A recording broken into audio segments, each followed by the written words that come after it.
Okay, so for the first bag preparation, let's sort out our bags with couplers. So you know how to cut the bags open, don't you? Do you want me Yes. to remind you of that? I can. And No. so we'll get our bags with couplers prepared first, and then I'll talk you through the first preparation of the royal icing and the loading of the first bag, because it's slightly different from buttercream. So I've already got my bags cut here, but I have got one that's not cut. So let me just remind you how we get these tips in, just in case. So do you remember with the couplers, we pushed the funnel end into the bag, Yes. push that right to the end, and then where you've got that funny V shape, that's the bit that we need to trim. I'm just going to spotlight myself. That might make it a bit clearer for you. Okay. So you've got that funny U shape there, and we want to score across there and then push the bag back. And where we've got the score line visible, cut across, push the coupler through. And if you cut accurately, it should be to that U shape, the bottom of the U. Okay, so this bag, we're going to literally put 4 couplers into 4 bags. So let's do that first. Okay, 4 couplers into 4 bags, and then we'll put the tips on. So put one of the couplers, we'll put a number 2 on one of them. And then we're going to put a 104 on one of the other ones, which is that kind of teardrop shape one. Do they give you 2 104s in the set, I think, don't they? Yeah. Yeah, so another 104 on one of the other bags. And then I think we'll put a number 3 on the last bag. Okay.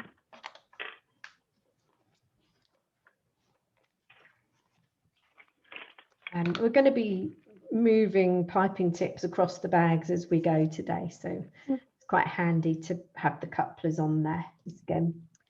So I've made my royal icing. The storage wise though, what I've got is I've got a freezer bag which I can keep reusing, and I've got another freezer bag which I've literally put my hand in, opened the bag up, and that is what's covering the icing.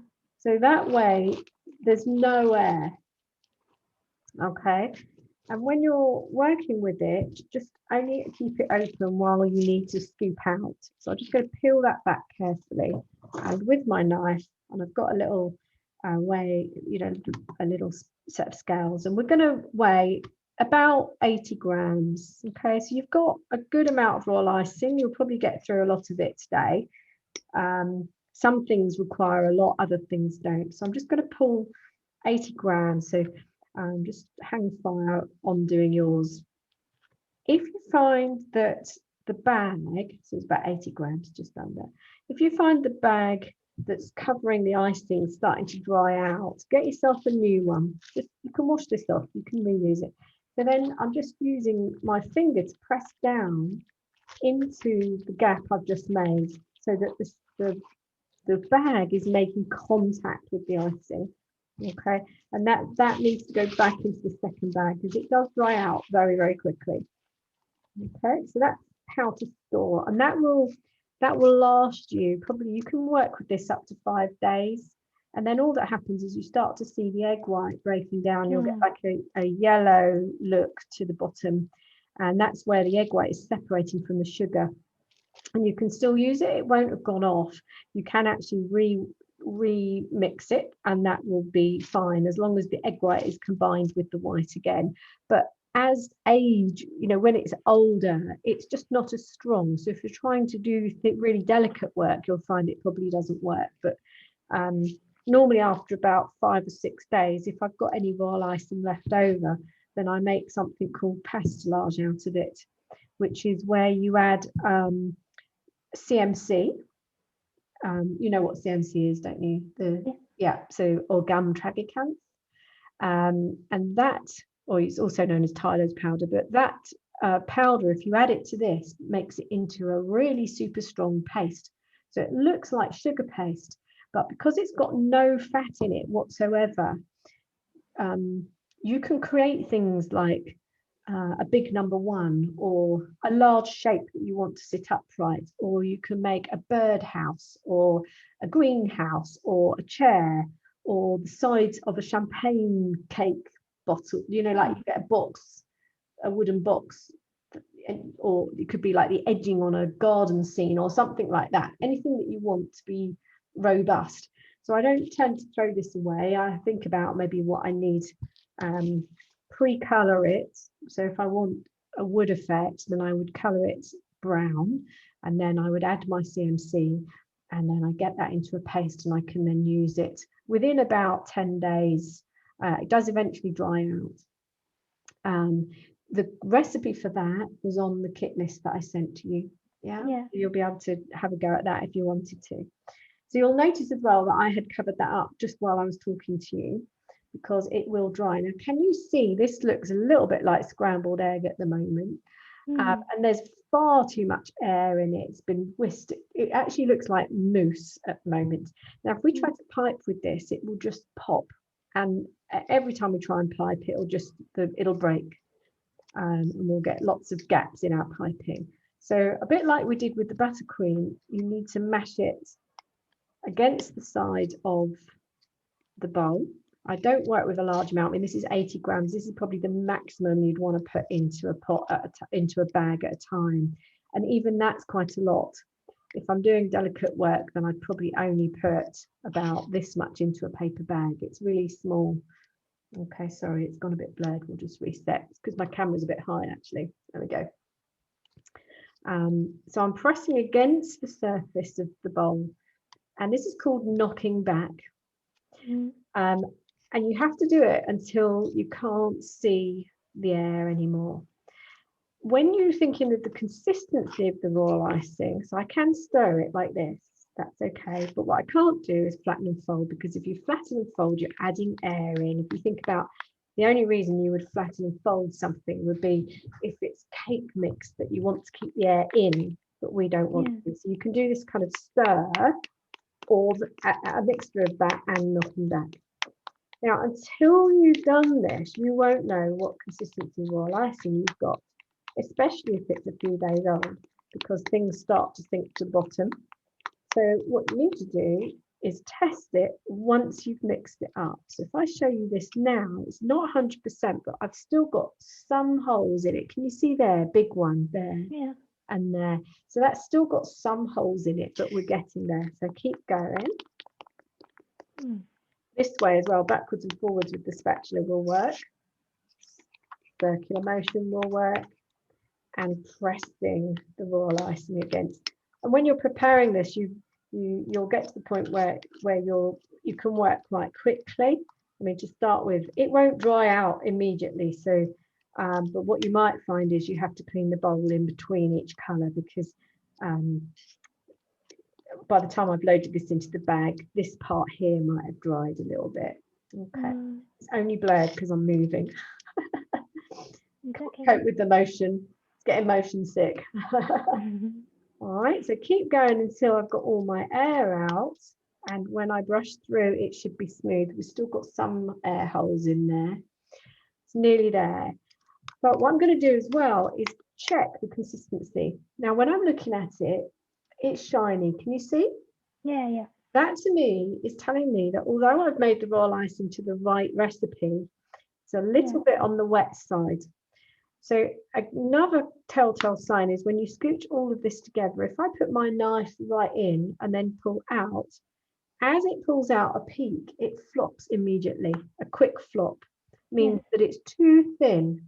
Okay, it's not the right consistency. What we're looking for is where we pull the knife out, it'll come to a peak and then it'll just tip over on the edge like a little bird's beak, but slowly. So for me, this needs a little bit of icing sugar. Okay, so I put it through a shaker. You might find yours is fine, then you don't have to add it. Okay.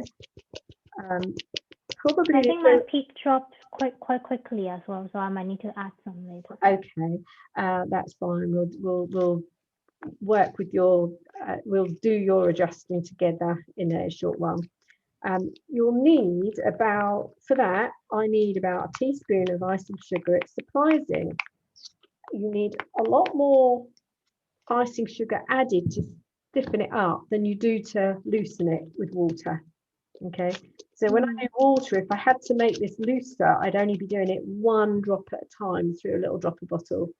Okay, it's really controlled. It's barely any moisture to kind of get it looser, unless you're doing things like run outs and what have you.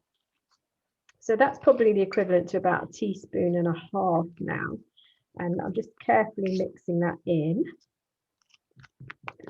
At the moment, this is going to be for you a little bit like watching paint dry, but it's good to see this, and then we'll do your first one together and work through the bag prep together as well. Okay, so that now is not as shiny. It still feels a little bit on the shiny side. Definitely feels a bit thicker in the knife. And if I'm going to just put the knife in vertically and pull this up, it's still coming over quite sharply. Can you see? Yeah. That came out quite quick. Maybe it's my knife. That one is standing up a little bit, isn't it? Can you see? It's better, Just this one. peeking over just like peeking over. So for me, I think just a little bit more icing sugar and then that's done. So I'll do that quickly and show you how to load this into a bag, and then it will be your turn. I need some more icing sugar. I'll top that up in a minute.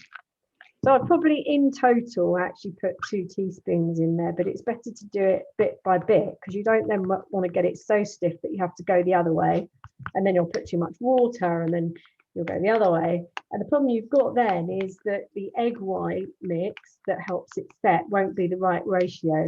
So ideally you don't want to add too much water or icing sugar to adjust. The recipe that I give you should be the right consistency, but if you've got moisture in the air, so there's moisture in the air, and I think what's happened is that's picked it up, because when I made this yesterday it was okay, but it wasn't raining till the evening. Okay, so that's just peeked over.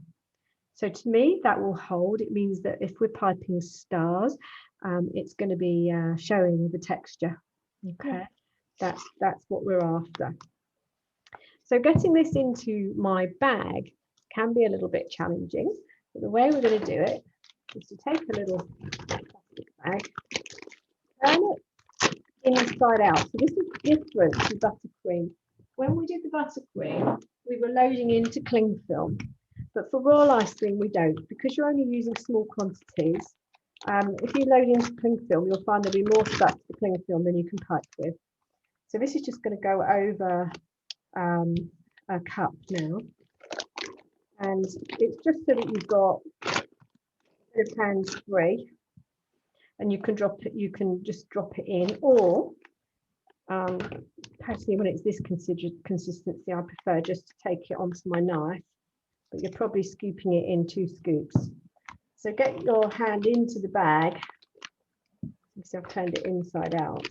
Put your hand in there, open this up so that it will receive your quantity of raw icing, and try and get it down as far as you can into the bag, and just take hold of the knife between your finger and thumb in there to remove, and then open it back up again. And the beauty of this is because it's not greasy, it doesn't take a lot to clear up and wash. And I reuse the bags, and I keep my buttercream bags separate from my raw icing bags. In fact, all my tools are separate. So if you can, keep your raw icing piping tips for just raw icing, and use the buttercream ones just for buttercream. Because if you get any grease in the bag, in the mixture, in the bowl when you're making the raw icing, then it can affect the consistency. It doesn't like that. So then I out-turn my bag.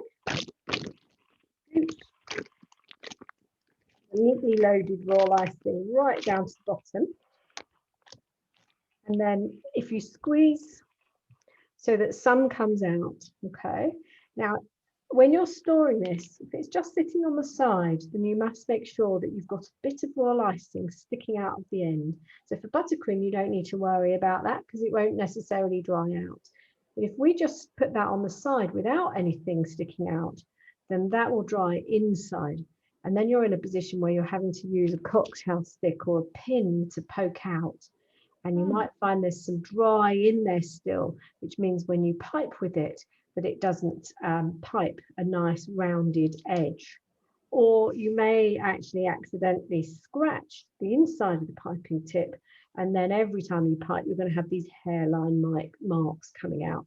So always push a little bit out, unless you're going to store your piping tips under a piece of J cloth. So as long as they're all under damp, this is damp, not wet, but just kind of damp. So you can store all your piping tips under there. Or I've got this little piping tip tray, okay, which is by PME. The Wilton one is okay for buttercream, but it's too big. The holes are too big for this. And this piece of sponge comes with it, and I make it wet, but not soaking wet. Just if I squeeze it, the water won't come out. That goes into my bottom there, and that means I can sit my piping tip in and it stays damp. Okay, so there's a few ways there of storing it while you're not using it. The other thing I've got here, which are the Wilton bag ties. So you don't have to tie this up, but you could use a rubber band or a freezer clip, although freezer clips can be in your way. I don't like using freezer clips. So a rubber band or one of these bag ties, which you just put the loop bit behind the bag, find the end and just kind of pull from both sides and put the little tab into the other side of the loop. Just push that down so you've got all the royal icing nice and plump in here. And you don't need to worry once it's in the bag that there's a few little, what looks like air, because we can massage that and it should be fine as it comes out. Yeah. Okay, so that's how you prepare your royal icing. So what I'm going to do is get you to do that now. And I'm just going to wash my pot up. But and I'll come back and I'll watch your prep and we'll have a look at yours. So you're going to weigh out 80 grams into your pot. Use your palette knife to start to knock out the air, and then we're going to check the consistency before we do anything else. The holding of the piping bag is the same as for royal icing. So if you're right-handed, just put that in your right hand, take the tail of the bag and wrap it round your pointing finger and lock that into place between your finger and thumb. Give it a twist, and that should make this nice and plump. So you've only got the minimal amount of pressing. If you're having to really force the royal icing through, it means it's the wrong consistency. It should not hurt your wrist. Okay, and you've got all of this to squeeze, all these 4 fingers to squeeze. Okay, one of the best tips I can give you with this is when you pipe, you kind of make contact with the surface and then you raise your piping tip by about a centimetre, at least a centimetre. And what that does is gives you time to control where you rest it down. Okay, so I'm actually really high. I'm just going to change the direction of the camera so you can see a bit more. Can you see how high I am? It's like a piece of string. Yeah. What it's doing is giving you a chance to control. If I go really low down, not only am I going to start going wobbly and digging the piping tip into my royal icing, it's going to go flatter as well. I'm also having to go really fast because the amount I'm squeezing out, I've got no time to work out where I want it to go. Can you see how much slower it is? Yeah. When you're up, okay? So you can also support with your finger. So squeeze, make contact with the surface, come up, and then take your time to lay that down where you want. And when you're ready to stop, you release the pressure of the bag up here and you touch the surface with your piping tip and come off. If you find that you get peaks as you come off, then you can take those out with a dampened brush. So we'll show you that in a little bit. But you can certainly neaten the peaks where you stop. The other thing is don't linger here first before you start coming up, because you're going to end up with a blob. Yeah. Unless that's what you want. Okay. Now with the Cornelli, when you look at it here, literally they've started there and finished there, but there are joins you can see. So there is no way you can do a whole maze and not stop. All right. So you have to decide yourself when you feel like you want to stop. And sometimes this runs away from you. And other times a number 2 is too big. So you might decide that you want to change the piping tip, but we'll try with a number 2. So start somewhere and then raise up your piping tip. And as you go, decide where it's laying down. Now the Cornelli, the squiggle on here is only an idea. Your pattern is your pattern. You don't have to worry about being the same as what's on here. Okay, so we can do, it's literally U's and N's or S's, squiggles, however you want them. And then all I want today is for you to get used to the way that this pipes. Yeah. And it also tells you if your royal icing has got lots of air in, because you'll find that it'll just pop and stop, release the pressure and come off.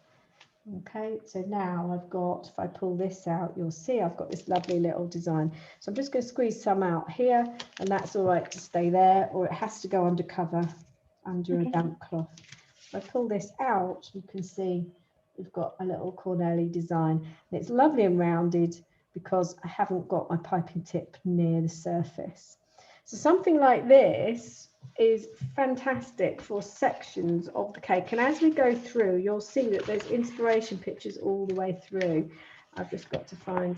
So something like this one here, let's just change the camera. So you've got something like this, or you could just do, I like it as sections of cake. So this one to me is very elegant. Yeah. Yeah, so it's got dots and pearls, which we were going to learn today, but it's got the Cornelli in between. Now in this thing, in your kit, there's 2 like what look like long white triangle pieces of plastic, and if you crisscross them, that's your stand. So today we're going to practice flat, but you could practice at an angle as well using the stand. Okay, so you have a go, see what you think. Is take a piece of greaseproof paper, and actually it's probably better if I scrape this off, so you can scrape this into the bin. We'll just use, just damp wipe the board and just wipe it a little bit dry. You can do that while you're watching. We can't keep the scrapings, they will have to go in the bin, but try and keep yourself tidy, because as this dries it gets really crumbly and you end up with it in your royal icing creations that you're making. Yeah. So we put the template in there. All right, you can bring it, so if you know which one you're going to do, you can bring it into the middle a bit. Just make sure your surface is dry if you've just cleaned it. And then with the royal icing, I'm going to pipe 4 blobs, either all, you know, just around the pattern that I want. So I'm doing the middle bottom rows, and if you press your greaseproof paper onto there, it'll hold it flat temporarily. Okay, it's not going to dry on there, and then you're ready to pipe. So we are going to have the piping tip at a 90-degree angle to the surface. Okay. Yeah. and upright, so it must be upright. So we can start off in the middle. So you're going to squeeze, make contact with the greaseproof paper, raise, come back down, touch. So there's a little circle in the middle. Squeeze some excess out of here. Get into that habit now rather than later. Take our brush. So I've got the brush that you've got in the kit, a little bit of water. So that can be in a bowl. Just damp. We don't want it soaking wet. And then that little peak there can be just gently with the dampened brush pressed down so it looks neater. Okay, so you can be fussy or not, doesn't matter. And then we're ready to go again. So this excess here we need to clean off. So I use my damp cloth for that. Let's just turn this round so you can see it a bit better. My voice in my head saying, put the lid on that water, Hannah. So I'll just do that. Okay. So then working from the outside, so squeeze, make contact. Again, it's just a guide. So stop, come off, squeeze, make contact, raise, to give yourself the time. It's the same with buttercream as well, make contact, squeeze some out here so it doesn't dry, dampen brush. I've got 2 now to dab down. I wouldn't go more than that because if it takes you time, then they will dry out and you won't be able to dab them anymore. Go to the next one. So you work from the outside, sorry, the inside out.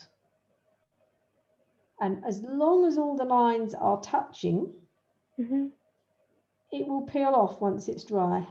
Still fragile, so you'd have to do spares. Try not to make the gap in between, so the void, too big, whatever you're doing. Okay, dampen brush, you may need to redamp to bring down those peaks. All right, so if you want to have a go, I'll just continue with this one for a moment. We'll just make sure each bit is touching another part, so it's got some support. We're only going to do one, but you've got templates for others there. Yeah. When you want. You could, if you're lucky, if you use like a number 3, you could pipe happy birthday and peel it off and just have it. But do bear in mind that it's ever so fragile. Yeah. Unless you pipe it straight on the cake. Yeah, that might be safer.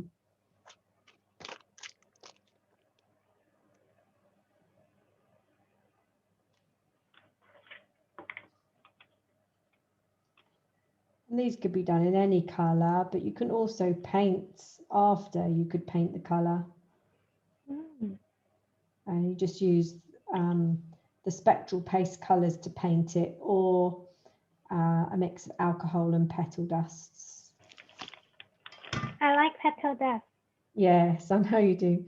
A blush of pink in the middle of this would just really make it stand out, won't it? Just a little bit.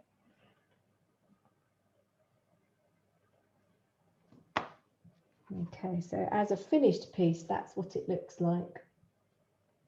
And that I'm going to pop in my oven on the lowest settings. I don't want it to cook. If it's too hot, it will go brown. But we just want it to set enough for you to be able to use it later on, maybe. Yeah. If you wanted to. But I'll just show you how to do the brush embroidery first, and we'll practice it a little bit on here. It's actually really easy. You think to yourself, oh, this should be really hard, but it's not. So I've got my number 2. You could go up to a number 3 if you wanted to. And you just start by, oops, I'm going to change the camera angle, piping a petal loop, if you like. Let's just change the angle so you can see. And here, I would then, having done that, you can use your dampened brush. So we go back to our water. Don't have too much on there, okay, because it's just going to get too wet. And you can take the tip of the brush to almost the end here, and you take hold of probably 2/3 of the icing and you bring it down into the space at an angle, turning, that would indicate that it's the texture on a petal. Okay. So here I'm kind of feeling like that's going to push out, so we could take that in a little bit. Don't like that bit. So you've got this kind of brushed effect.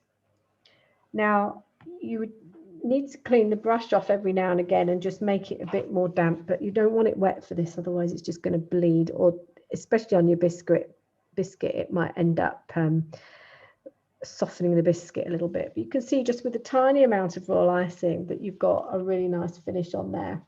Yeah. If you wanted to, if you feel like you want a stronger edge, you can put more and over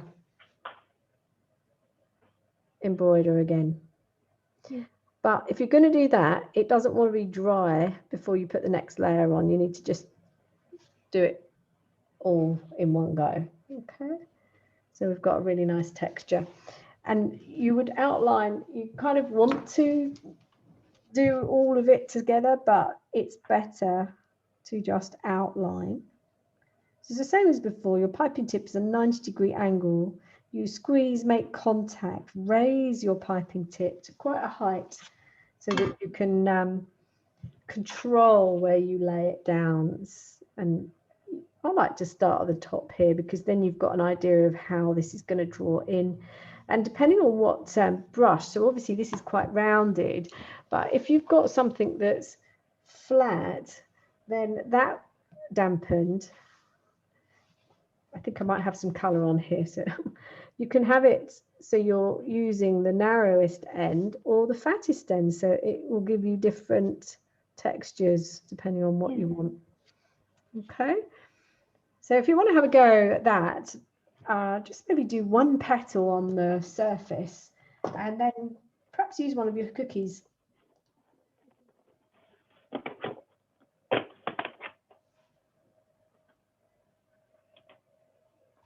We'll do all these petals and then I'll show you how to get the centre.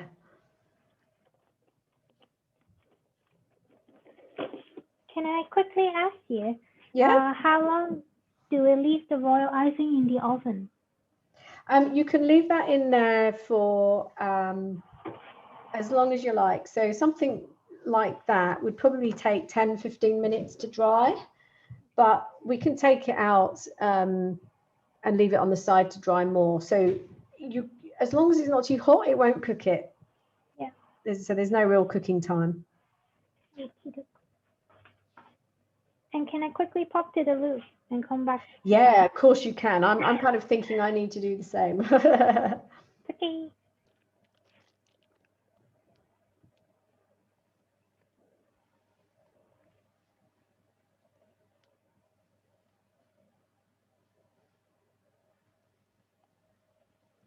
Something like we're creating now, you would pipe directly onto something. You can't pipe it and peel it off. It's not one of those designs. So this would be done.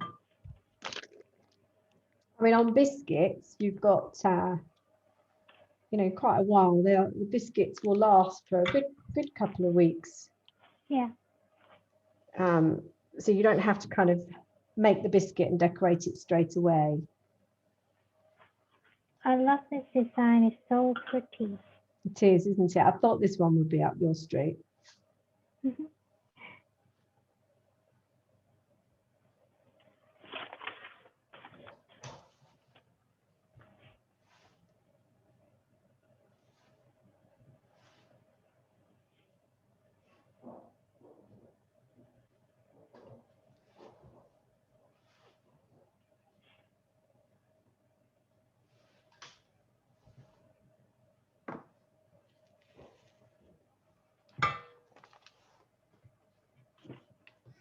That's my first one.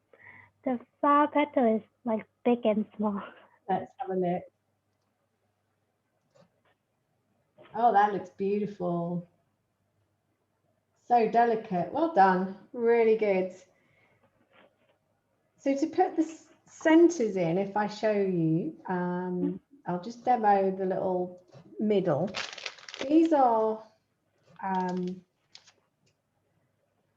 just got to pin myself.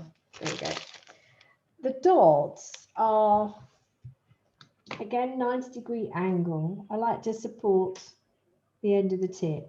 Keep your piping tip in the dot as you pipe it, and then relax the pressure and just gently come off. And then you can pipe as many as you like in there. I like to just not make them as a circle. I think they look more interesting if you've got them. They can be different sizes as well, but just a small cluster, but not all as a circle. And then you can just use your brush to dab the center to get the pimple out. And by taking the peak out, what you'll do is you'll create yourself beautiful little pearls. And if you ever wanted to do pearls around the side of a cake or on a cupcake, then that's how you do your pearls. Okay. Okay.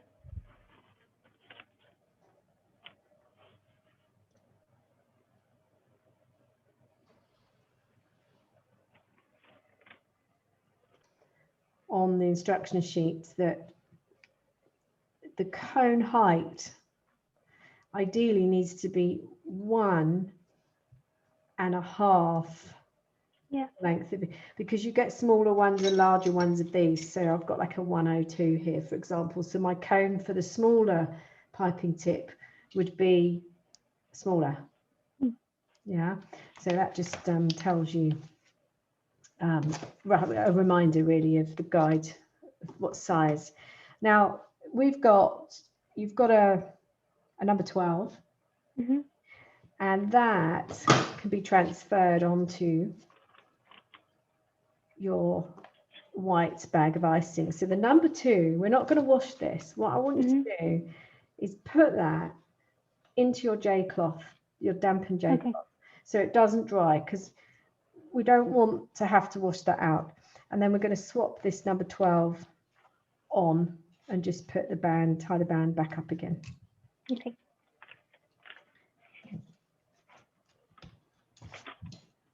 Okay, I'm going to demo this bit first, but you're going to be familiar with it because you did it for the Wilton one. The cones are prepped in advance. With the buttercream, you put them in the freezer.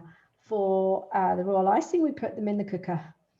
So a little bit of royal icing on the center of the circle, and then remember to put your greaseproof paper on, because otherwise you're piping a cone just onto the nail itself. And you've got this held at a 90-degree angle with probably 0.5 centimeter gap between your surface and the piping nozzle. So we squeeze until we get the width of the first circle, and then slowly you keep the same pressure and you gradually move your way upwards. When you think you're ready, if you release the pressure off your hand and then slowly come up. And the idea there, we make sure we squeeze some out of here if you're going to put it down to check. This needs to be 1.5. It's a little bit taller than that, but that to me will work. Now this won't fully dry in the time, but certainly you can actually work with this just wet with stiff stiff royal icing. So we would actually stiffen this a little bit with more icing sugar. Yeah, but personally, I think it's better if these are made and actually dried. So we're going to work on these after lunch, and they're going to be in the oven in a minute. Once you've made these, you're going to take out your applique design, your rose piece, leave that on the side somewhere safe, and you're going to put these in, and we'll keep them in until we need to use them. They'll still be a bit soft in the middle, but they'll be much more easy to handle. So when you get a point where you've got leftover royal icing and you know you want to make roses at some point, use some of it up to make the cones. So this can be pulled off.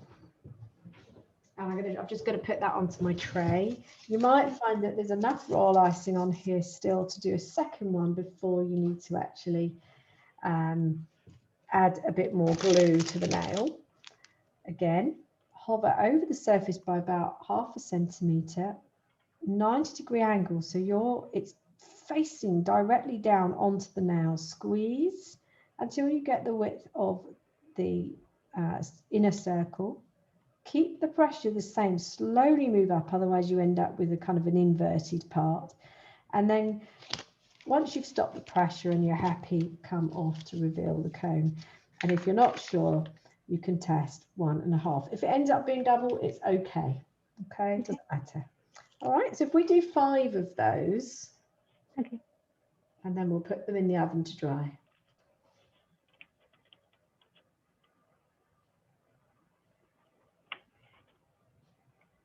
My inner circle is quite big. Yes, that's okay. It's a good platform for a rose. And also, I found out in the past, when I make these decorations, there's no harm in having a little bit of a raised cone behind, because it gives the whole, when you're putting everything together, you don't want it all to be flat. It gives you some nice height to your rose, or it means you can make your rose a bit larger if you want to.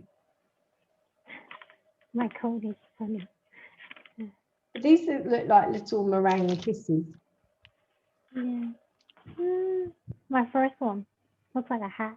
Oh yeah, that's okay. So you've got the size of your inner circle, but then I think you moved up just a little bit faster than you needed to. Oh, And that's okay. why it's gone a little bit skinny towards the top. So just very, very, very slow motion. Okay. Once you've got that circle, you just keep the pressure going the same and just very, very slowly come up. Just think, you know, like the ice cream man, how Mr. Whippy. Yeah. He does it slow. Okay. Okay, just need 5 of those.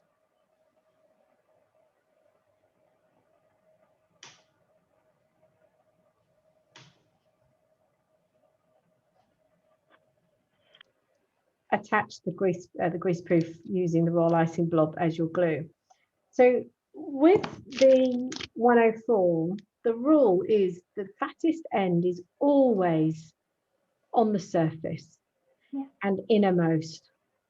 So the fat end is going to sit in the center, and the thin end can change direction. So if I have it almost flat to paper, then I will get a very flat petal. If I have it 45-degree angle, I'll get a slightly raised petal. If I have it really upright, it's going to be very upright petal. So for this, we want a 45-degree angle. Okay, so fat end down in the middle, 45-degree angle. That's how you hold it. The hand that's holding the bag doesn't move. All that's going to do, if I show you on my practice sheet, it's going to sit like this and stay still, because your cupcake or your nail, whatever you're piping onto, is the thing that's moving. So this at most is just doing this. There's really no movement to it at all. I notice as well, this is completely illegal, but there's something stopping the icing from coming out, and it could be just a dry bit of icing, and it's not happy. So I just need to fix that. You've got to be careful that you don't scratch this. So I don't like what's happening with that tip, so I'm just going to take that one off, and I know that we've got another one, which I'm just going to quickly retrieve. Where is it? There. I think it's a little bit closed up on the end. Maybe it's got damaged. I mean, that's one thing to mention, is that when you store your piping tips, you need to make sure, maybe if you can, just have them all upright, because if they crash into each other, then they will get damaged. When you're washing them, just be gentle with them as well. Okay. So you can actually get a piping tip holder which is for the dishwasher. So that's one way of doing it, because then you can put them in the dishwasher. Just change angle as well so you can see. So the fat end's down on the surface. I have a 45-degree angle, so it's not flat like this, it's up a little bit. And all I do is start and squeeze, and that's better. The surface is moving, the tip is not, and then you come off. So onto the surface, fat end down, squeeze, turn the surface, relax the pressure off the bag, and then come in to cut it off. And that gives you a petal. So when we're doing it, it's actually easier to do this on the flower now than it is on the practice board. Okay, so I'll show you what I mean. And So you can just twist the... Yeah, you can, because it's your nail that's going to move. So you start at the back, you're not here. If you start here, you'll be going the wrong way, and also the fat end will be on the outside, so you'll get fat petals. So the fat end goes in the middle. You start here on this line, okay? And if you're right-handed, are you right-handed? Yes. Thought you were. You would start on this line here, okay? So I'll do it right-handed for you. Fat end down on the surface, slight angle up with the tip, squeeze, turn the nail, relax the pressure, come off. So notice this doesn't move. The next one goes lined up underneath, okay? So turn, but it's only a fraction. Now the mistake people make is they start to turn this, but it's turning loads. So they always try and make a circle instead of like a cheese wedge or pizza wedge slice petal. Underneath, squeeze, don't move the bag, turn, but it's only maybe it's about that much turn on this. Squeeze, turn, that's it, squeeze, turn. It's not each time. So under, squeeze, little bit of a turn. The other thing I can suggest here is that to help you, go in, squeeze, get a bit of raw icing coming out first before you actually turn the nail, and then come off. And that last one I've had to raise my band a little bit because I'm going to crash into the first petal. So now we've got this beautiful little blossom, which later on can have a different color in the center. So I just want to I want to do that again at a different angle, and I'm going to do it with my left hand. So of course, if you've got different size piping tips, you can make different size blossoms. That's the other thing to bear in mind, because the 104, in my opinion, is quite big. Okay, so make sure each time you start your flower that you've got a clean piping tip. Okay, fat end in the middle. Start at a line, move, stop. Release the pressure. You kind of wobble it a little bit before you come off into the middle. So aim to go under that petal, find the middle, which may change depending on what you're doing. Squeeze, relax the pressure, come off. So the turn is minimal. And your bag is not moving. It really isn't. I'm being very lazy. I've got my elbow on the table and I'm not, there's nothing, no movement. It's just squeeze, off, squeeze, turn and you end up with, if I just try and give this a better view, because it's very glary now. No, let's change angles. It's okay. Can you see? Yeah. I'll just do it for the video, and then there we go. Okay. So lovely. So the last one's up a little bit, always, because you've got to get out of the way of the first one. And once you've got a centre in there, it looks really nice. And of course, you could do these all different colours if you want, or just in white and then dust them. It as well. So page 15 is the rosebud, and it's this one on your worksheet. Now, this would be something that you don't peel off afterwards. It's more done on the side of a cake or a cupcake top directly. It's not really something you peel off. I suppose you could do if you wanted to. Now you're using the 104 piping tip as before, and we're going to create the petal in the same way as we did for the petal. So the fat end goes down on this pointy end down here. We have an angle, maybe 45 degrees lifted. So this narrow edge is lifted up, and then you squeeze, turn the board a little bit, turn the piping tip as well. Just relax the pressure, wiggle it a little bit and come off down. Okay. Now, having done that, the next one, you kind of position your fat end down the bottom. So the fat end goes back to the bottom and you're lining it up with the edge that you've just finished off. And as you squeeze, you lift the piping tip so it kind of creates like a vertical loop. Relax the pressure and come off. This is where, because my royal icing is quite soft, it's pulling a little bit. So I'm just going to bring that back up. So you're creating a bud. Okay. Now, if I come in at a different angle, that might help a little bit, and I'll try and explain myself better. The problem I've got is because I've demonstrated as a right-hander then, it's very difficult for me to get this right. So I'm just going to show it the other way and then I'll go back to being a right hand. Come off this board. I didn't realize it was your right hand. Pardon? I didn't realize it was You your right hand. Oh, after all that. Actually, it is better on the other way angle. Let's just go back to this camera. Okay, right. So here we go. So start off by creating a petal like you're used to. Relax the pressure, come off. Then you go back to the edge you've just come off. You make contact with the whole edge with the nozzle and you squeeze and lift the piping tip up off the surface. Then you come back to that end, relax the pressure and come off. And what you're doing is creating yourself a little bud of a rose. Okay. Okay. So if you want to have a go, I'll just demo that right hand again, and then, but if you're happy, you can have a go. Let's just, so have the board so that you can move it. Yeah. Squeeze, make your petal. So move your hand if you need to. Relax the pressure, come off. Go back to the area you've just come off. So just, you've come off at the right side because you're right-handed. You start on the right side. You squeeze, raise the tip a little bit so that you get like a ribbon of icing coming out. Relax the pressure and then come off.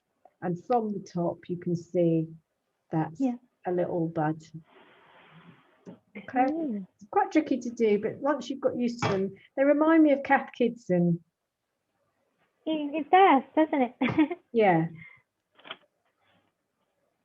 And if you need to, you can use your damp brush to kind of pat it down.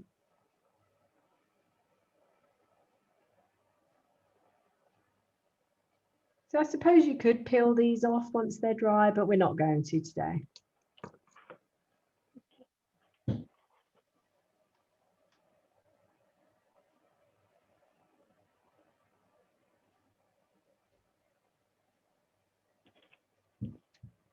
Wow.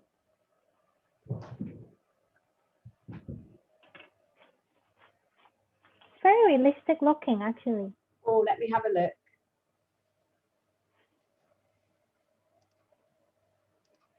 Sorry, hang on a minute. Oh, move pin. Where are you? There we go.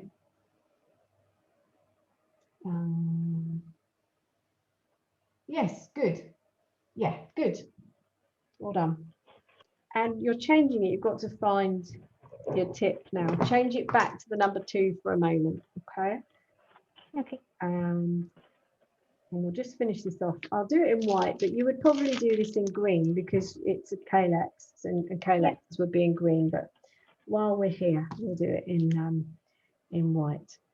So what you do to start with is your number 2 is at a 45-degree angle to the surface. Make sure your tip's clean before you start as well. Let's just put it on here, it's easier. What I want to do is create a ball at the bottom. So squeezing a pearl, squeeze a pearl. That's the rose hip. When it's big enough, you keep squeezing. So don't squeeze, don't stop squeezing, but then draw it down so you get a stem. Okay. And then just changing angle.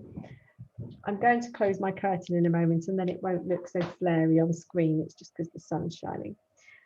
And we've got a shiny surface. And now I want to pipe in 3 kind of elongated bits. So we start by squeezing, and you draw up, and as you draw them up and pull off, you'll find that you'll get to a point. They're like large stamens, really. Rubbish sun. So I just want to get you to see that so you can at least start, and then I'll change this light. Suddenly the sun started coming out. Can you see? Yeah. I feel as well maybe that needs another one just on this side. So give the calyx a go. You've got the picture to follow there as well. And I'll just alter my lighting for you, and then I'll be able to show you the other one. Are you recording? Yes, I'm recording. I am now. I wasn't before. Thank you. Okay, so fat end down, narrow end is slightly raised to about a 45-degree angle. Create your petal. Yeah. Then come back to the edge you've just cut. Pipe that loop. So you must raise your piping tip. So as you're squeezing, you go squeeze, raise up and over to create like a loop. Yeah. Then you come back here and we draw a rainbow, turning right down so it's sideways when it comes off. You can even use your surface to help you cut. And then you come back here and draw a rainbow again. It's actually really difficult on a practice board. And I would say work on the corner, okay, to get your little half rose. It's a bit better on that colour, isn't it? All right. So then what you would do is change for your calyx. I'm just thinking, if you've got a square bit of paper left, maybe it's easier. Obviously, you haven't got any, you don't want to use your guideline, but maybe it'll be easier to pipe on here. So I might try that on the nail. Yeah, so squeeze, because you've got the nail to turn you. Squeeze, turn, join where you just came off. Raise the piping tip just a little bit, come back down, that's easier. Do your rainbow petal there. Yeah. And then come back and do the rainbow petal there. Okay, so now we've got what looks like a half rose. Yeah. So pretty, actually. They are. Leave a little bit of space for your calyx. Oh, yes. Well, to be honest, you could probably pipe them like this, couldn't you? Let them dry like that, and then pipe the calyx on later. I think we should do that. Oh. Yeah, let's do 3 of these, just so we've had a chance to practice the whole process. Okay. Or you can do the calyx when you place on the cake. Yeah, I agree.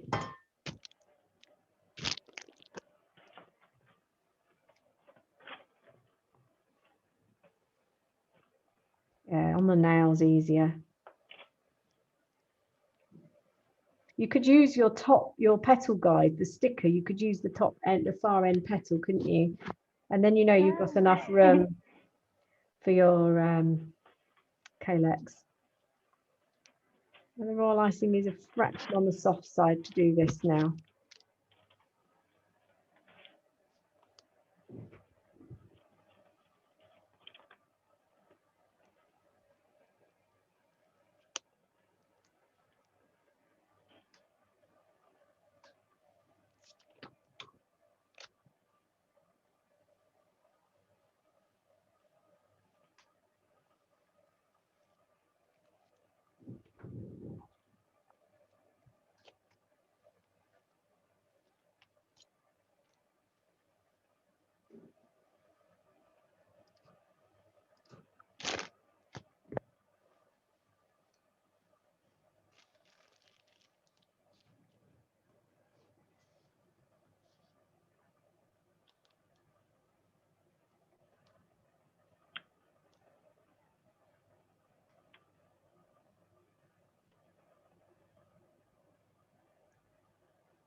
Something's wrong.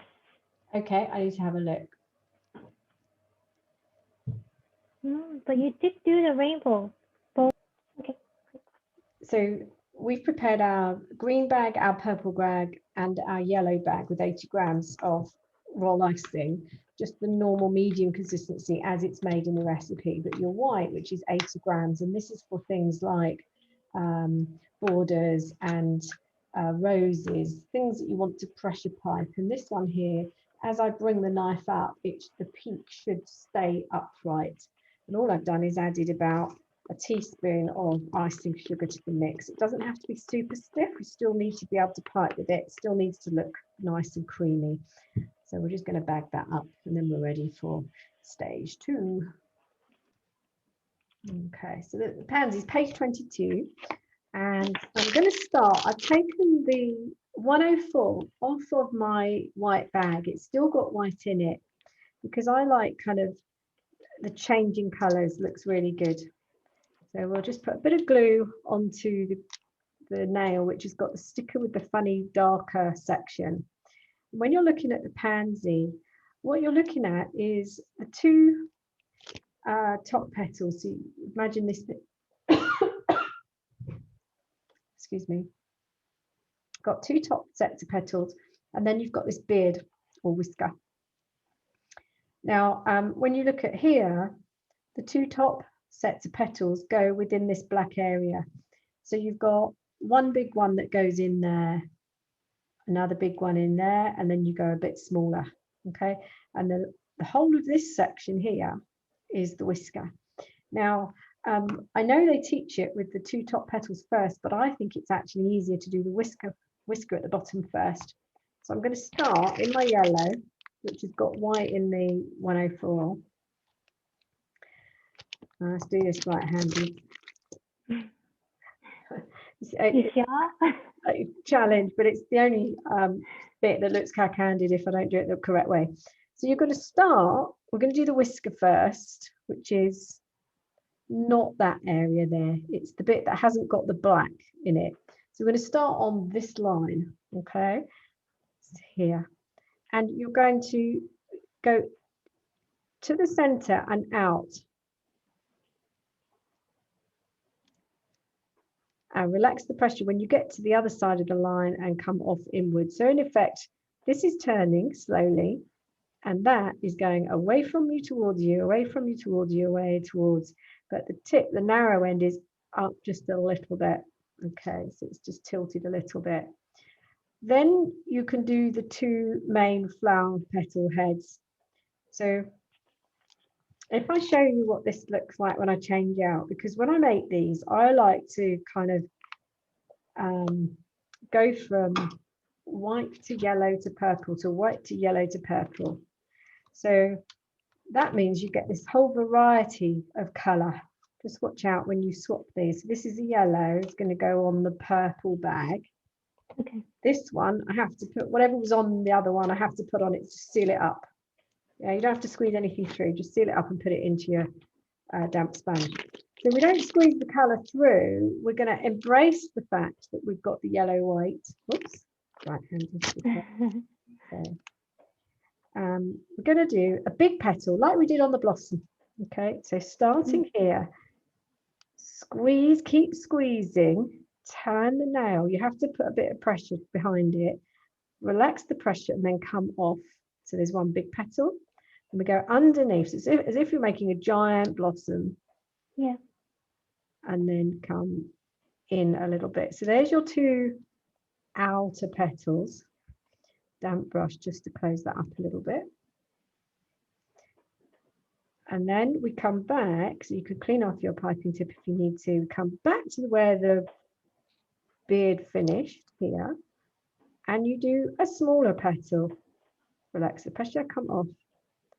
Smaller petal, relax the pressure, come round a bit, and then come off. So you can see that we've got the 2 lots of petals at the top and a beautiful beard at the bottom. And then later on, we'll put a little green center in there for the stamens. Okay, if it helps, I can show you that one more time. So we'll start off, this time, you're on the purple already. So no, just think the bottom whiskers on, not in the black area. This time I'm doing it left-handed, so out, in, out, zigzag or scribble, whichever way. Okay, so that's your bottom part. Then decide on what colour you want. So I could decide this is going to be just purple and white. And you'll notice, I don't know if you spotted, but looking at that, there is no yellow on that. Even though we had yellow in the piping tip, it's not showing. So you don't need to wash your tips out in between colours. You just squeeze out until you get the shade you want, and then you start to pipe whatever it is you want. So again, make this nice and tight, clean off your piping tip, and now we're ready to do the 2 petals. So this is left-handed. Start, keep it in place. You've got to press more. More's got to come out because it's a bigger petal. Yeah. Come under, squeeze, keep squeezing. You don't have to keep turning it round, you just need to get more out. So here now we've got this beautiful kind of blush of white coming through. Come back to this side and do a smaller petal, more in keeping with the ones that we had made before. And then again, okay, so you've got yourself another little pansy. And my next one can start white and change to yellow. So then when you start to put all these together in an arrangement, you've got this whole variety of colour that you didn't have before. Or you might just want to go purple and white, or just yellow and white, or maybe purple and yellow. It's entirely up to you. Okay. So have a go. I'm going to do this one and then put mine to the oven.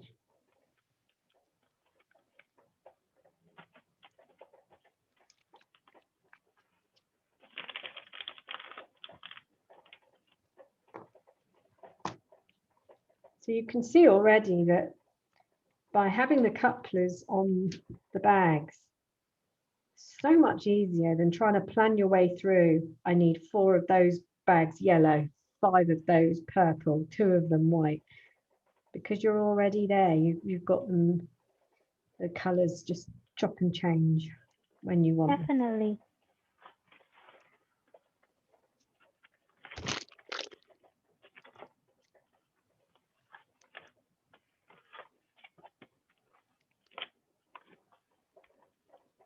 My purple, it's been done with 104 as well, so I don't have to change it. Even better. Oh, good. Yes. You knew what was coming. I think what's really lovely as well is that when you do change over to different piping tips, you end up getting an edge of what was there before. And I just think that the colours are just really pretty when they're mixed up a bit. I think with pansies, you can have a green centre if you like instead. So the idea here is when you pipe, you've got your bag at a 45-degree angle. Just change the view just so you can see what that looks like. So you've got a 45-degree angle. You're supporting the piping tip and you make contact with the surface. Squeeze, stay in that pearl, but then keep squeezing and travel backwards so you get this teardrop shape. Just change angle again so you can see. Okay, so you've got this like teardrop shape. So 45-degree angle, support the nozzle so you don't shake. I shake, so I have to. Squeeze to get the size of the blob you want, and then you keep the pressure going, keep squeezing as you travel towards yourself, and you get this teardrop shape. And they're called snail trails. So in here, squeeze and travel. Try not to drag in the icing because it's still wet. You can pipe these on once they're dry if you're worried. And again, they can be in green. Now this is different from the workbook because I think it looks nicer. If you want to do it the way the workbook's done, you have to turn at 90-degree angle. So facing the surface. Oh, hang on. Sorry, just change. I'm so glad I've got 2 angles. It makes a huge difference. So you would have your bag upright, 90 degrees perpendicular, and come away from it so that you can create a loop. And that looks like that. Yeah, it's a little loop. So that's how they've shown it. I'll just show you a blossom as well. So with the blossoms, again, you'd be 90 degrees and you go into the blossom. I'm just going to come off center because I want maybe 3 of these. Keep squeezing as you travel upwards. Whoops. You've got to know when to stop if you want them to be upright rather than flopping over. So instead of little pearls, Yeah. you've got little, yeah, So pretty. they are quite pretty, aren't they?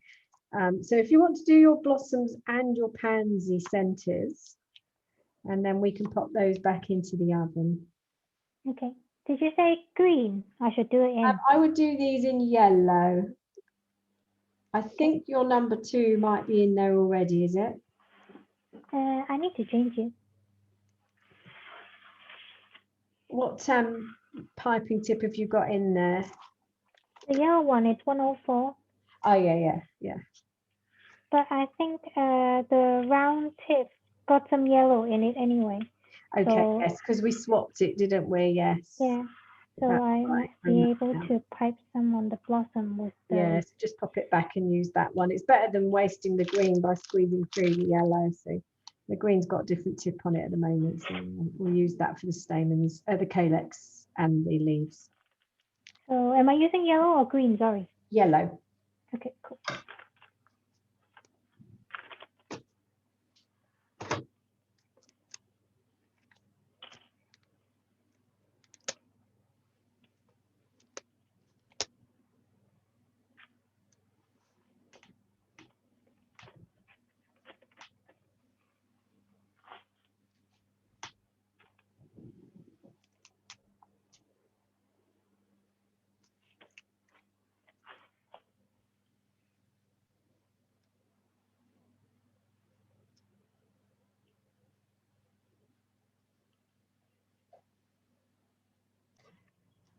I'm just going to start by touching down on the surface, and then I need to raise, so I'm holding the bag at a 45-degree angle. I've got like a necklace that I'm now controlling from quite a height. I'll show you again from a different angle in a minute, from quite a height, because that allows me to lay that exactly where I want. Now, when you come to the end, you need to kind of know when to stop the pressure so that you actually come off when you want. So I overpressed there. So if I show you a different angle, I'll do the other one. You can practice this. You don't have to do both stems. So holding the tip, touch the surface, raise the royal icing. So you can be at least an inch, inch and a half, whatever's comfortable, but not low down, because you're going to have a wobbly line and it's all going to be possibly scraped. Here I'm stopping the pressure because I know I'm coming to the end and I want to lay it and finish exactly where. Okay. Then what you would do is touch the main stem, raise, find where you want to stop and come off. Now, literally these, if you're following the length of this stem, it's squeeze, stop squeezing and place. It's really, really little bit squeeze. Now no more squeeze and down. So just practice getting shorter with those. To be honest, no one would know, would they? Okay. So perfect. So have a little go at that because it's good for control. Okay. And then we'll introduce leaves onto this stem. So I'm just going to record this as well. So when we're doing the leaves on the stem, if you remember, this is a 352. It's got the one that looks like a bird's beak. And your bird's beak needs to be on the, just give me a second. The bird's beak needs to be on the side. Okay. So we're going to place the pointed end of the tip onto the surface like that. It's more, that's 90, it's just down from 90, not 45. 45 is too shallow, you'll find that it'll push. And we need to decide where we're going to put this. I'm going to put one in here. So squeeze, get the width, and then draw up at an angle while still squeezing a little bit. Okay, so just show you from a different angle so you can see that more clearly. Okay, so we'll do one on the opposite side here. So just pick your moment. You want to be a little bit away from the stem. Squeeze, keep squeezing a little bit, reduce the pressure slightly as you're coming off, and it's off up at an angle so that when you look at these, sorry, oh no, where are you? There. No, I'm on the wrong camera. That's why. Oh, There, can you see that it's 3D? yeah. Yeah. So have a go at that. Just one stem will be fine. Just do 2 or 3, and then when you feel confident, I'll show you another leaf. Okay. But this would be really lovely if you're doing. Oh, we should try it on a biscuit in a minute, shouldn't we? Yeah. These techniques. And you can have big ones if you want. So as you get to the bottom, towards the bottom of the stem, you might want bigger leaves.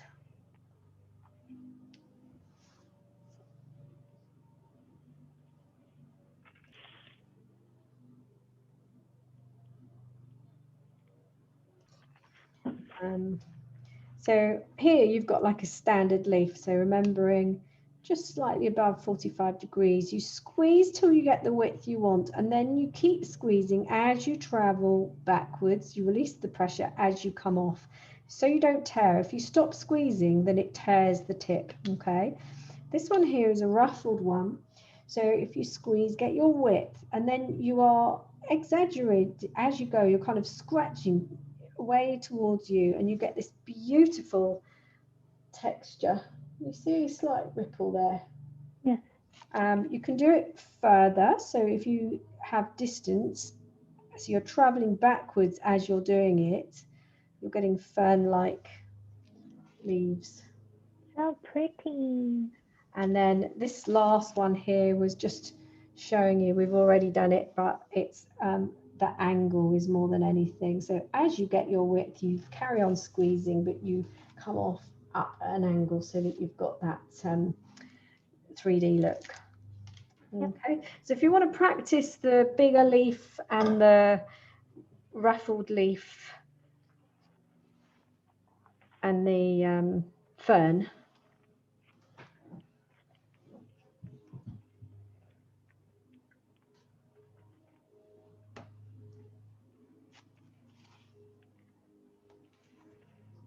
on page 21.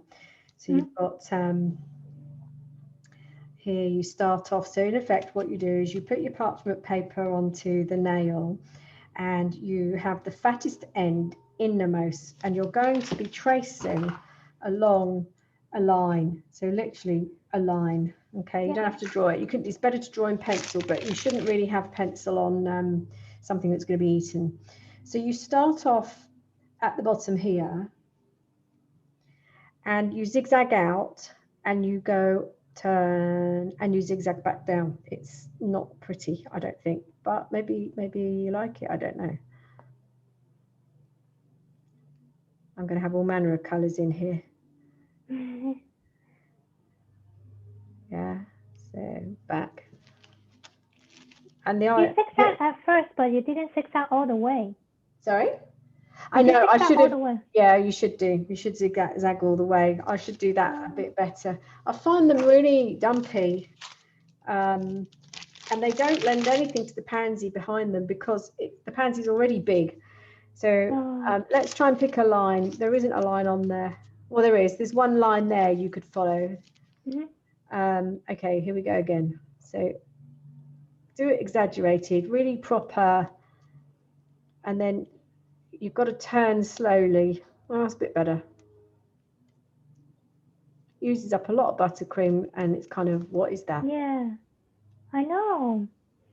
But that is a pansy leaf. But it's bigger than a pansy. Yeah, well, some of them are. Yeah, and some of them are small.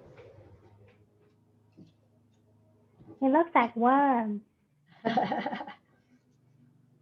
So I'm not sure about those.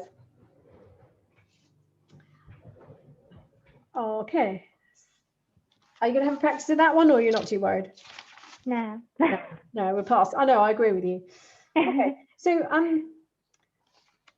where are we? Halfway. Let's make a start on the Wilton rose. So what I suggest, let's have a reset. What we want is anything we've made so far has got to go in the oven. And we'll have a quick 2-minute toilet break.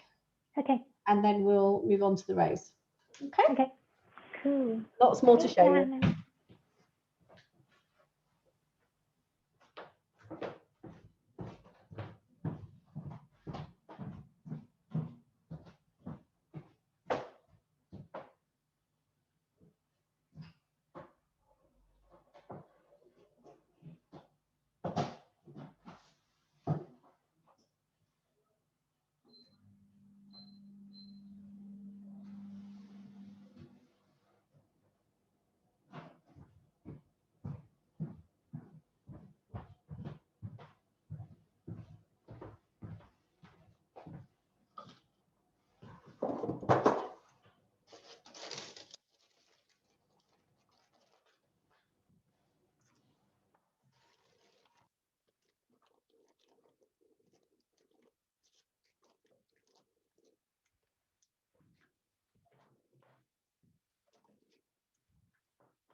So like I said earlier, we could have made these and just go straight ahead and pipe, but actually it's not as easy to do that. So it's better that we have them dry. So you could have these stored in a tin and just come to them when you want. I'm going to make, because we've stiffened up our white a little bit, I'm going to make white roses. And I just need to move my 104 from wherever it is onto the white. Okay, this white may not feel as stiff as it should be, only because we bagged it up more than 20 minutes ago. Okay. Oh, sorry. Hello. Pin. That's fine. Yeah. Okay, so let's get our bag ready. clean off. Now mine's going to start off green, so it'll start to look a bit like a ranunculus to start with. A little bit of, it's not deliberate, it's just because it's come off the green. So the idea here is the first one is like we started the ribbon rose in Wilton 1. You have your piping tip. If you imagine that the cone is here, slightly angled in, okay? The fat end is down, touching the side of the cone. We're up high enough, so we're going to come above the cone. That's why it doesn't matter what colour your cones are. So you can see I'm following the angle of the cone. I'm not like this, I'm like that. So squeeze, make contact with the cone and then come away as if you're piping a ribbon. And as you overlap, turn the piping tip so it goes sideways to cut off. So this hand, whichever hand it is going from the back to the front, so like this. So up like a rainbow and then sideways. So that gives us our first. Now I like to stay up because often this gets soft and the petals drop. So I like to try and keep it the same height if I can. So I'm going to come away from the join because we want these petals to be slightly offset. The fat end of the piping tip can be embedded in your royal icing or buttercream because the process is the same for buttercream as well as royal icing. So each time I pipe over, I'm going from there to there. I will show you right handed in a minute. Then we come just slightly offset, up and down. I'm still angled inwards, up and down. So that's like your next layer. Now we can tilt the piping tip more. So we're going from this angle to more that angle, and then we'll go more like that. And if you want to, you can turn it outward.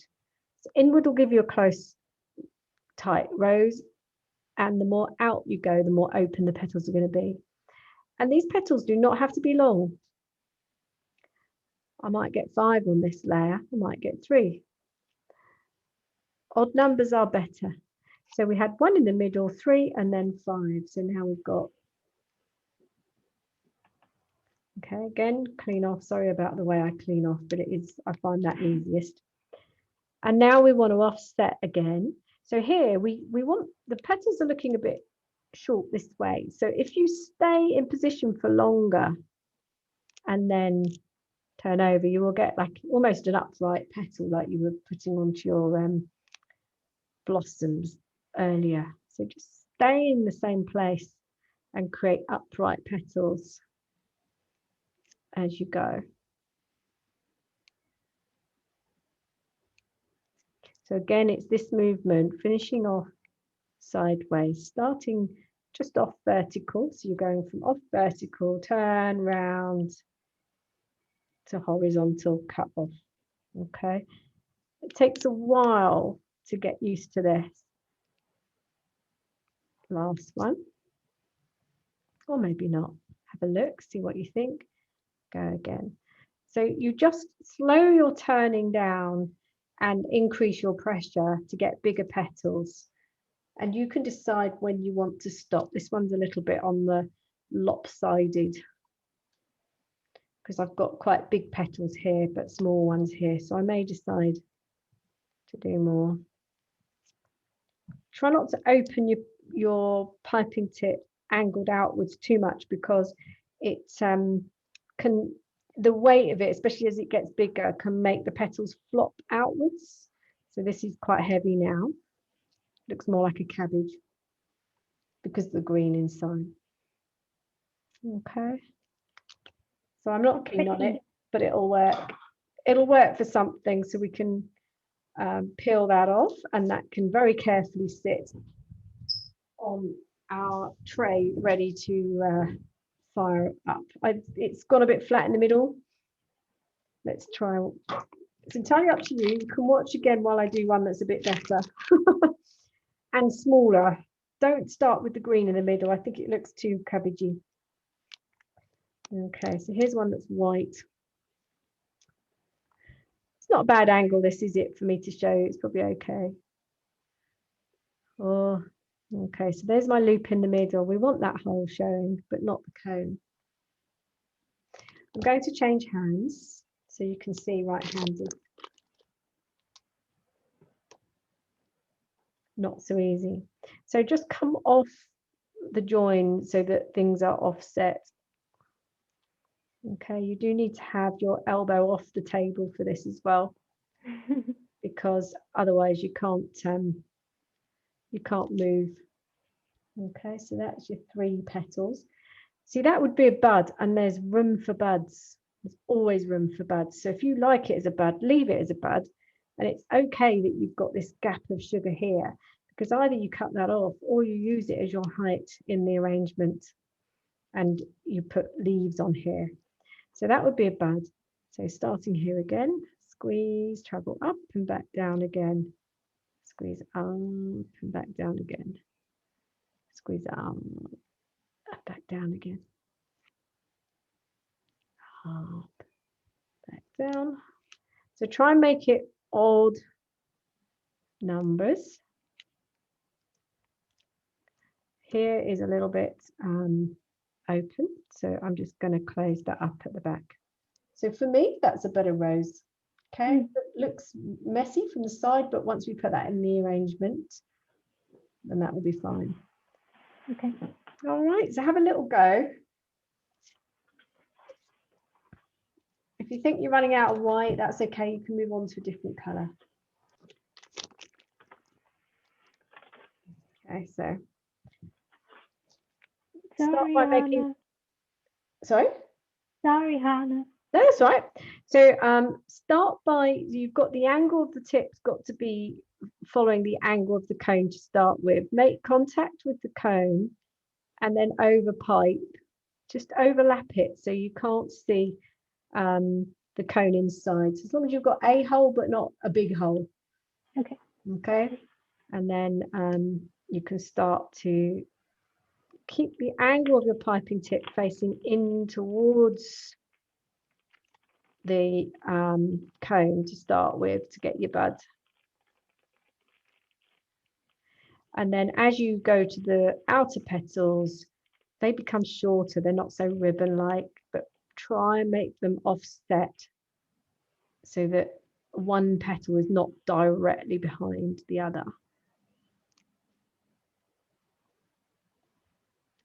And I would say just don't overdo the numbers of petals. It is very easy to think, oh, let's put another layer on, and then you've ruined it. Roses will take ages to master. Yeah. Okay, they really, really, really take a long time. And you've got in your own head, you need to say, it's okay if it doesn't look 100% like a rose, because I can't make it look real.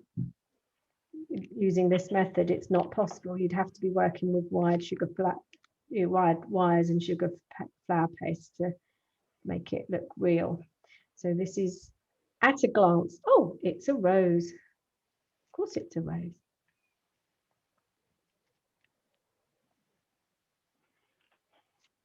Okay.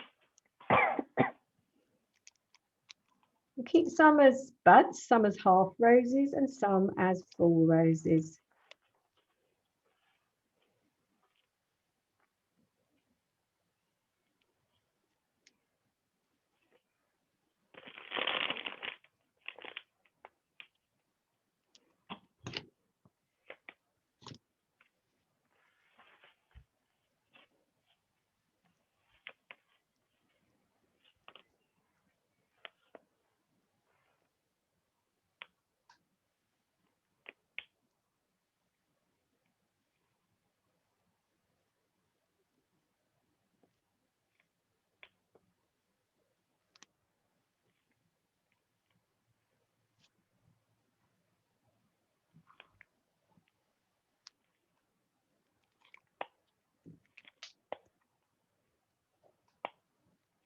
When you're almost at the end of your whites, just save a little bit of white in there.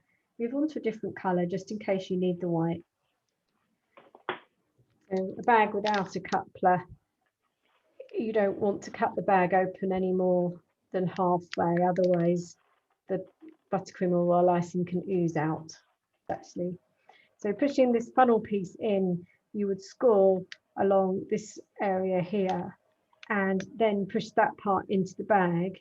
You pop your outer hose piece on, which is just an easy screw, and then your tip goes in, and you literally, there's two little bobbles in here which just allow it to do that instead of screwing shut and open each time. And sometimes these can be very stiff and actually quite uncomfortable to your hand. So this is kind of a quick release. It's called quick twist quick coupler. That's what it is. And then it comes also with a cap, which is I don't ever use. Oh, okay, it's not in here, sorry. It's a cap like this, but it's closed up at the end, and basically you pull your tip off when you've finished using it, and you put the cap on, and then it stops it from drying out. Okay, so in between, if you were using this for royal icing, in between moving the tips on and off, you could just put the lid on and it'll stop it from drying. I don't like to use it, but that's what it's for. Okay, so this is like when you're on an aeroplane and they've prepared it already, just to show you. So what I want to show is we've prepared our stiff white royal icing, and I want to show you how to make a lily. So it's on page 23 at the top if you want to follow it. And you've got this really funny kind of like inny outy belly button contraption. And what that is it is actually an icing nail, but at the same time it makes a former. So you take your square of foil which you'll have in your kit, and you balance one half on the bottom and push in with the other half, and you get like what looks like the inside of an egg box, an inverted former. Quite handy when you're making supports for flowers, wide sugar flowers. You could use this as well. So for the lily, it goes all the way down into the bottom. When you do the poinsettia, you don't push it in as deeply, so you get a more shallow flower, but the lily is quite deep. So with this, I'm just going to not close the sides up because we want to be able to remove this from our former. Okay, and I'm just going to demo how we get this lily. Lilies have got 6 petals.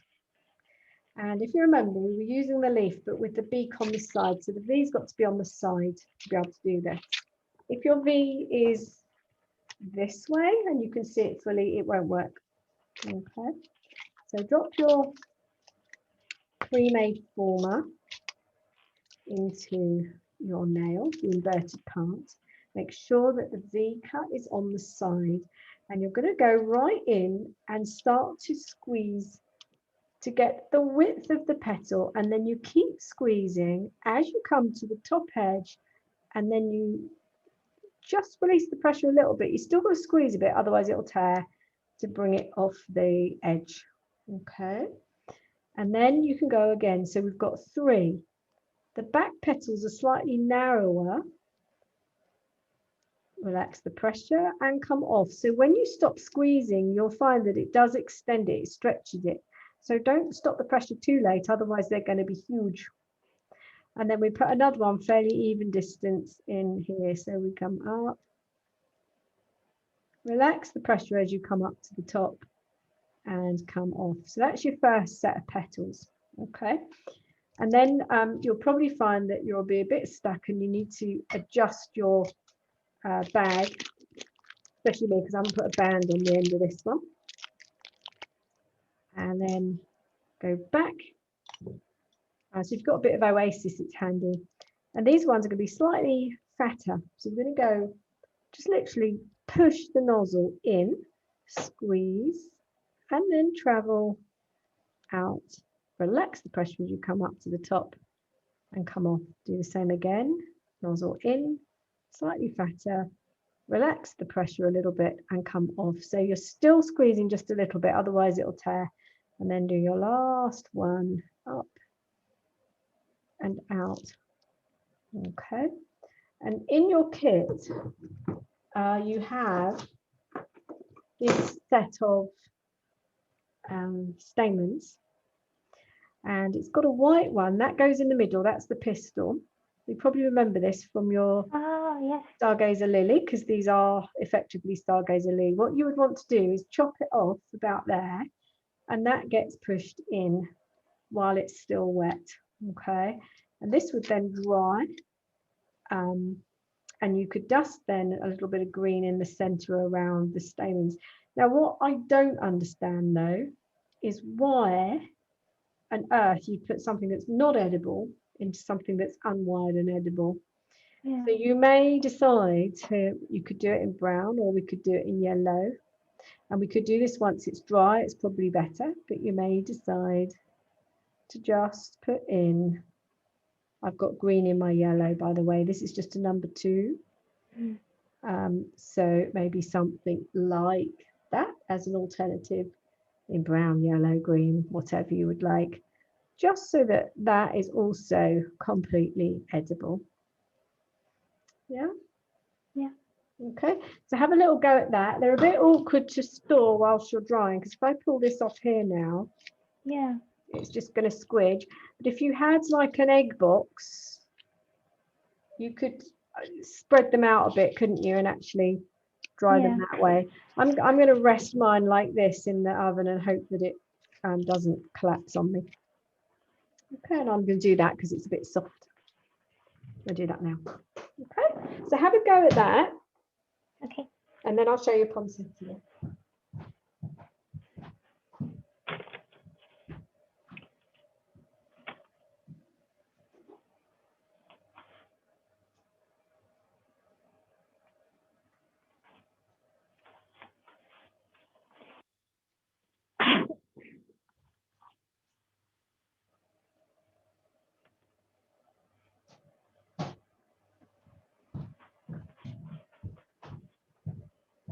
Okay, you've got to remember that when you look at these, someone's going to think, oh, it's a lily, but it's not a realistic looking lily. You've got to keep that in your head while you do these, that they're not going to be exact like stargazers. But of course, once they're dry, you can use your petal dust to dust up and then put as much detail in as you like, really.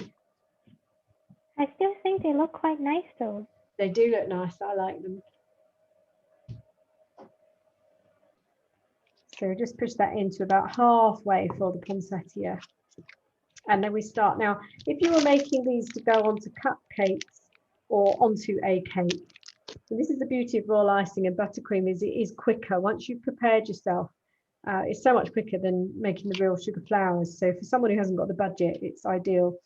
So here, what we want to do is pipe in a succession of wider, they're the bracts, and these would be in dark green if you were creating them properly. Okay, so there will be a row of dark green going on here. Just spread them out. Don't make the petals too long. I've just made that a bit long. They're kind of fat and squatty. Okay, and then last one. So you've got that effect now. Right, now what I need to do is just tighten my buttercream. I say buttercream because you can pipe them in buttercream as well, but I know we're working with royal icing. Clean off the tip before you go back in, and now you do an in-between row. They're smaller, so more like normal leaves, 5 of them. So in real life, you could have lots more than that. And then we do a final one. I think we'll probably just do 3. So 1, 2, 3. Yeah. And then with this, again, you could use your yellow or your green number 1 to make the little, and they're like ball centers. It's really weird because in real life, what these are green pearls, and then they have a little bit of red on the top.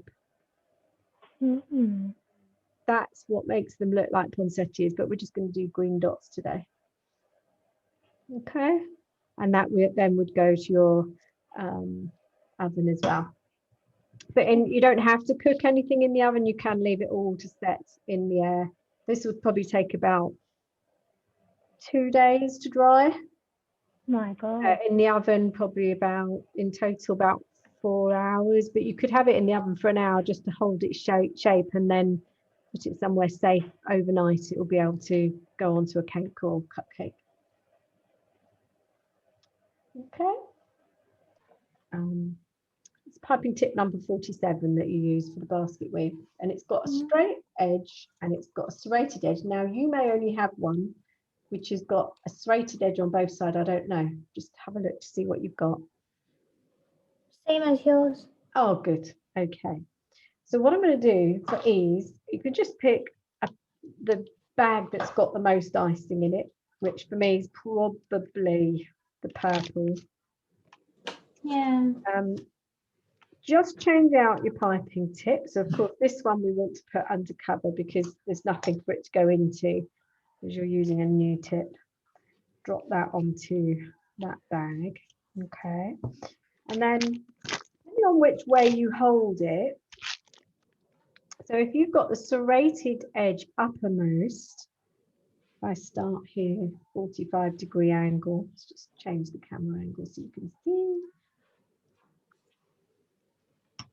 Okay, so if I've got the serrated edge showing uppermost and I squeeze, I will get the serrated markings. If I turn it round and squeeze, I'll get a plain line. So you can make a basket weave with either. Okay, so again, change angle. Now, when you're doing this, the idea is that you draw your line down the center first. I'm going to run out. I'm going to hold the bag funny because I'm going to run out. So make contact. Don't travel too fast because you don't want to stretch it. So just allow the pressure. I'm going to stop here. Stop where you want to. So you do the central line first, and then you come across. So because this is a practice board, I can turn it sideways. I would suggest for practice, you use the piping bag that you don't want to use for anything else. Now, bearing that advice in mind, I'm concerned. Let's just, sorry. I'm just going to put this back on here, and I'm going to change to my yellow because I want the purple to finish off my biscuits. Okay, so I'm just going to go onto my yellow because I don't want my yellow other than for stamens and things like that. So I'll go on there. This is not going to get used up. Okay, so once you've typed in your long line, making the serrated edge on the top, you start and you overlap it, relaxing the pressure as you come to the end so you stop where you want to, and you just go across like so. Okay, now when you start to form your basket weave, I've put a number 1 on this vertical line here. That's the first one. So squeeze, make contact. You immediately raise the tip off the surface so you don't get a blob. And then you relax the pressure as you come to the end, make contact and come off. Then you do the cross. So number 2 here is the crossways. I'm just going to do a couple of these so you can see what this looks like. And you want to keep those the same length. I'm just going to do 4. And then you'll be able to see how the basket weave is forming. And you'll notice as well that I'm holding on to the piping bag with the other hand to help guide. So once you've done your cross pieces, number 3 is this line here. Now, by a general rule of thumb, the width of your piping tip is the width here, or a little bit longer. Whatever you start with there, they all have to be in line so that when you pipe number 3, it is beside them all, not over, because these length ones need to look like they're underneath. And then number 4 is the cross piece. So you would come in here, make contact, raise, relax, touch, come off. So when you touch and you're ready to come off, there's no pressure in the bag. Okay, can you see? So these are flat, these are over, but this is not overlapping that. It's only the one that's on there. Now, I've actually done that on a biscuit and I think it looks gorgeous. Yes. And if you wanted to, you could transfer that design onto the biscuit. So you've got to think to yourself, okay, how do I want this? I'm gonna do it from at an angle. Okay, so make my first one. Then I have to come crossways. So this first one will be my guide for the rest of it. So remember, there's got to be a gap. And these have got to be finishing at the same. So this one's going to start kind of virtually on, stop. Then you turn the biscuit and you try and come in line. Now, if for some reason it's complete disaster and your line's wrong, stop straight away and scooch it off. So this is a little bit far apart, but it will do for what we're doing. So now I know I've got to match this length here. So I'm going to come from here over in there. Notice the width. I'm trying to do that width, same as the piping tip. Yeah. Ooh, see, I've gone wrong. So rather than panic, we stop. Use a cocktail stick or your needle to scoop off, because you know you're going to pipe over that again. I need it to start there because all the others start there. It won't look right otherwise, and it's all right if you've got gaps. And now we're going to pipe in line with this. It's very difficult to see where that is when you start. My hand being left-handed is in the way. So I always end up with a gap. And now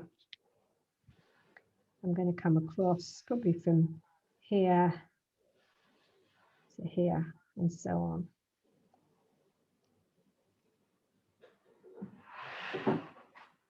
So keep those sideways ones pretty much the same length, or they've got to come off the biscuit, if that makes sense. And then my last one, probably need to cheat a little bit here.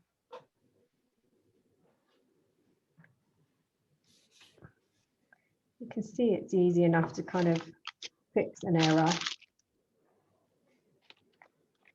And then do that last pipe, which will be beside there.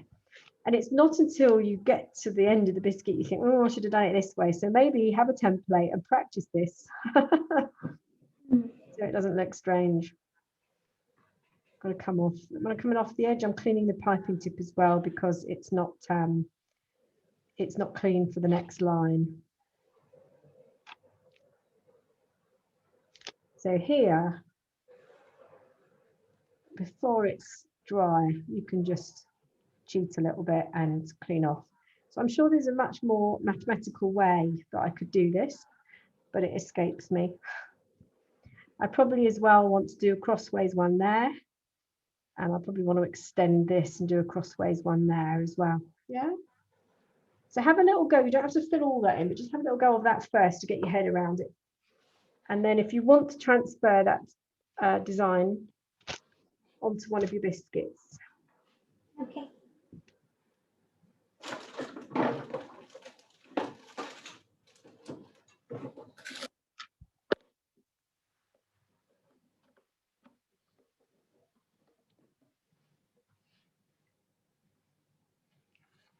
Hannah, do you mind if I restart my laptop because it's playing up?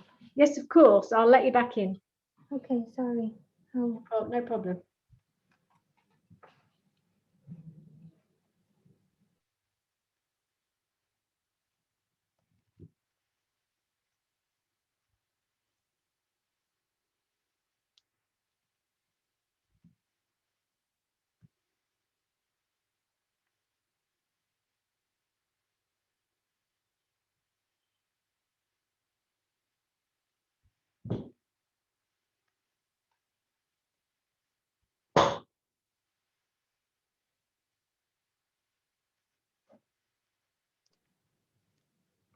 So yeah, that's just been stuck on with a little bit of royal icing, and then the ruffle rose with the lots of veins underneath, just to finish the biscuit. Page 27, reverse shell. So you've got one that goes in a subtle S this way, and then you reverse it and you come down as you go. So the way that's done, it's with the 21, or you could go smaller, but I'm going to use the 21 star tip. All right, so it's a star. No, I like the stars. There's a lot you can do. And this would be a 45-degree angle. And I'm going to just support again. So you start, okay, you've got this as the template here. You start by creating the first overlap here, which is the start of a rosette when you did those in buttercream. And then as you come off, because you're traveling down, you keep the pressure, it'll come to a point because you're moving. And then you do it the opposite way, which if you're left-handed, it hurts one way, as in your brain can't work it out. And if you're right-handed, it hurts the other way. Whoops. So what I've got here is a biscuit. If you're right-handed, you probably want to start from this side. If you're left-handed, from this side, because otherwise you're going to potentially smudge. But I've started this way, so I'll finish. So here, I'm going to go reverse to this. So around this way, overlap, finishing in kind of an S. Then you've got to think the way I've finished, I go that way. And then I started that way, so I've got to go this way. And of course, I'm coming off the biscuit now. So 45-degree, let me change the angle of this as well so you can see a bit better. Coming in a little bit closer. So start, try and leave an even gap. I mean, this is only an idea. You can do it on a cake, of course you can. So as you travel, you're not changing the pressure. It's just the fact that you're traveling that's making it come to a point. I feel like I don't want one there. And now we want to go opposite. I'm just going to put one here just to confuse matters. So you've got a little design. Again, I'll just change angles. They look like seahorses. They do look like seahorses talking to each other. But you could fill the whole thing up if you wanted to. You could go in between, or you don't have to do them on a biscuit. Yeah. So something like this. We want something gold on maybe. So we'll go back to our just any royal icing to give it a decent amount of glue on the back. There's always a corner of a biscuit that you're not overly pleased with. So that's where you put the and then this one would have that stupid kind of curved leaf, which I hate, so I'm not going to use it. Oh, so we're going to, I don't know, just finish it off with a bit of green. Yeah, maybe not so pretty. I mean, it's unusual to decorate it in such a way, but it's using the idea more than anything. So you don't have to do it like that if you don't want to. I feel like I want to fill this in.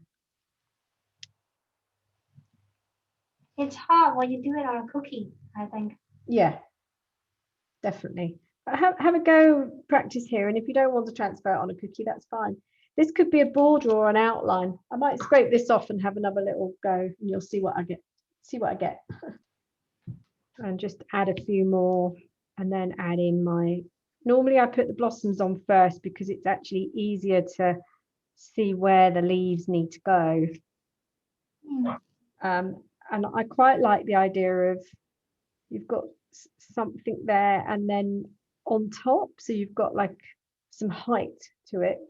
And of course, that means we need a little bit more royal icing. Someone's going to get a real sugar hit if they have this. Don't let the kids have it.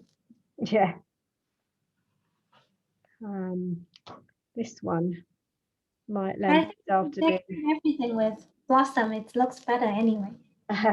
Yes.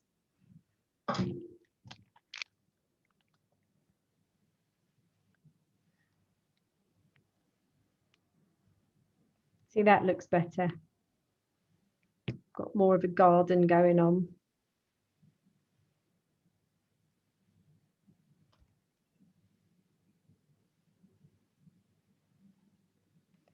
Pretty again.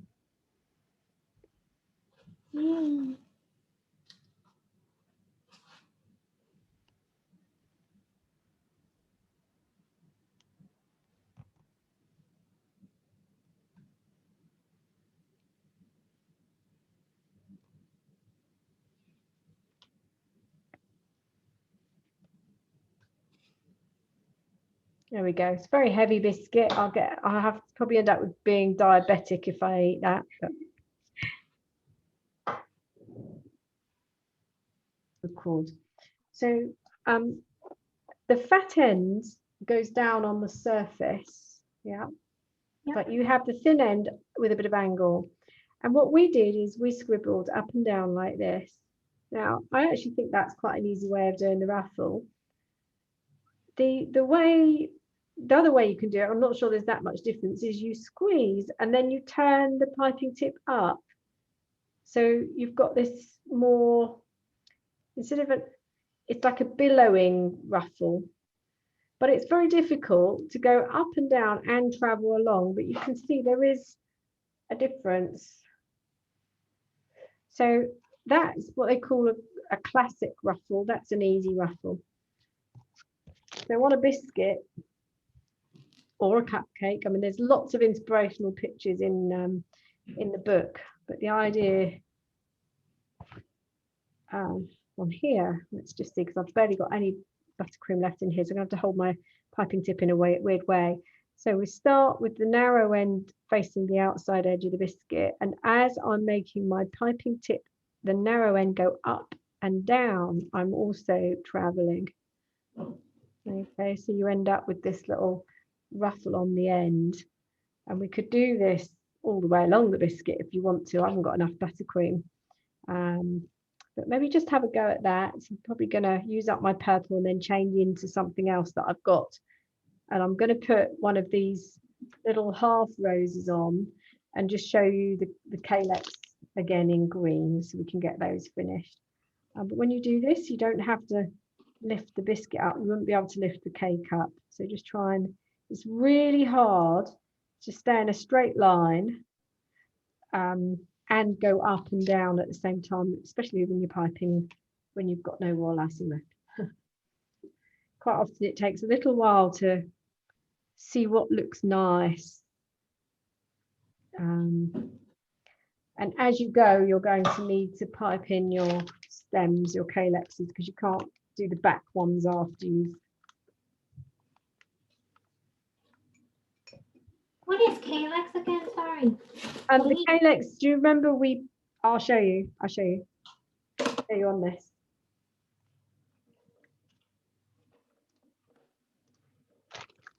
So the calyx, do you remember we did like a blob for the rose hip here? And once we've done that, you carry on squeezing, but you travel to give yourself the start of the stem.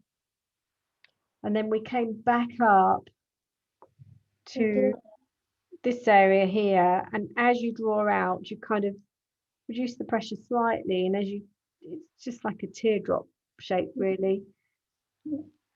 Yeah, 3 looks good.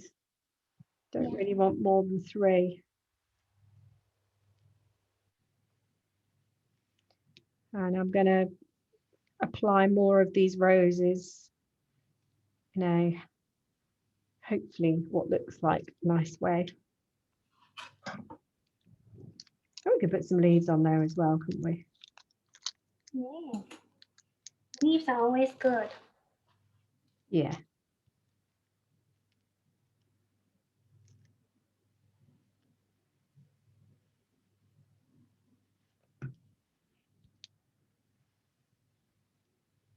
Odd numbers are good as well. Don't be tempted to overload it. She says this looks rather overloaded. It's just a way of practicing all the things you've learned, really, a lot of the things you've learned.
Wow, I think royal icing is pretty amazing.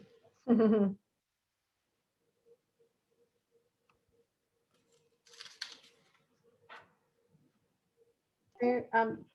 the rope, now, because I'm left-handed, I have to do it the other way, but basically it is a sideways S, but then it's overlapped by another sideways S. So when you do it, I can't do it left-handed, right-handed. You want to have your bag at an angle of 45 degrees. So the bag is going to be pointing either to the left or the right side, depending on whether you're left or right-handed. And you just squeeze, you kind of do that circle like you did before, and then you travel to tail off.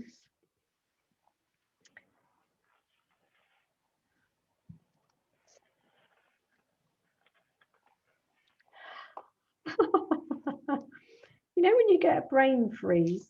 Let me just turn that over and do that again. I know, I can't work that out actually. So squeeze and do a sideways S. Now where it curves on the tail of that is where you put the next head.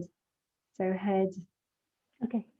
S, head, S. So you end up getting this kind of rope border effect. So that would look really nice on something like this as an outline. And here, just as an idea, that was a large heart cutter and a slightly smaller heart cutter. And then I haven't got it anymore, but then you can decorate them and you could have the small heart with the flower and the big heart just with some sideways design on it. So something like this would be like this.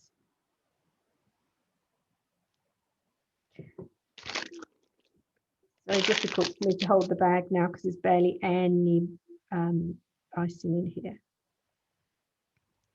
So we could do, gonna have to inject it. So you could come round. Oh, as a border. So it's like, yeah, like a border.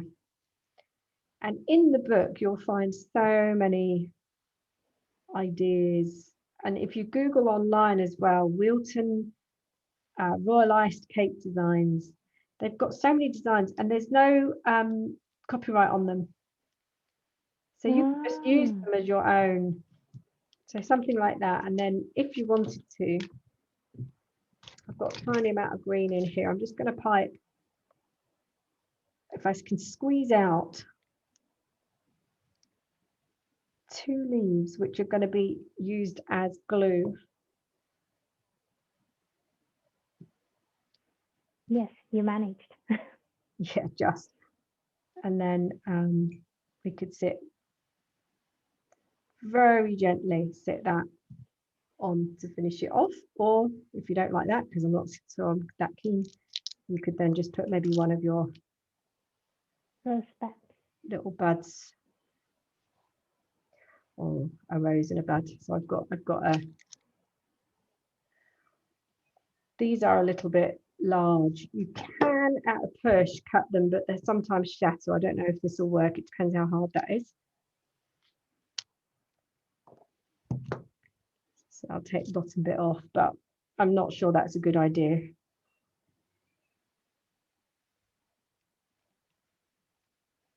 Because I've just broken it. And we'll finish it off with the leaf, if I can get this out.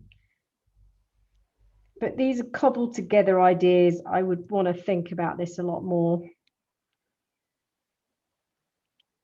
And you play, and then once you're happy, it's going to be really easy for you to complete your biscuits for whatever you're trying to do. Personally, yellow is not my color at all, but it's just what I had left. No. You could even do the large leaves in this, couldn't you? You could have a biscuit that's all white. I feel like doing a lily on it. Oh yeah, well you've got your lilies. You can, but you'll have to wait for those to dry.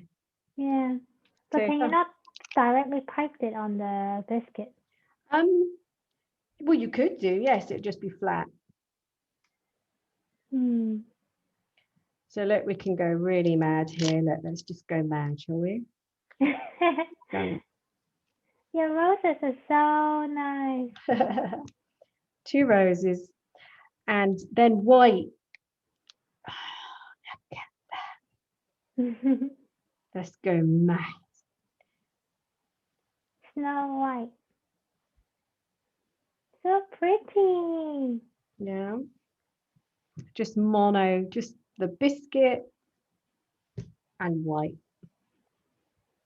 And I do like when things are chunky as much. I wouldn't want to eat that.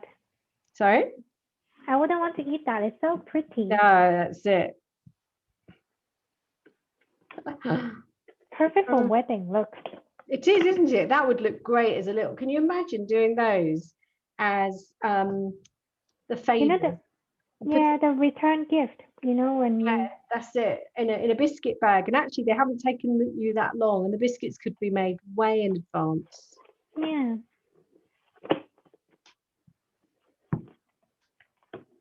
I love this cookie recipe. It really doesn't spread. Yeah, it is a very good recipe, this one, actually. It's not mine, it's adapted. I've changed some bits. And also, if you're putting a lot of buttercream onto something, you do need to, not buttercream, roll icing, you do need to be careful because it might soften the biscuit. So you can actually, just before you put the cookies in the oven, you can crack an egg, get the egg white, and just break the egg white up with a fork, and very, very small amount of the egg white painted with a fine brush, with one of these like flat-headed brushes, onto the cookie base before you bake it. But try and confine the egg white to underneath where your design is going to be, because it does show a little skin, looks like flaky skin. So you can just confine to where it's going to be needed. And then when you put your decoration on, the moisture doesn't soften the biscuit. Yeah.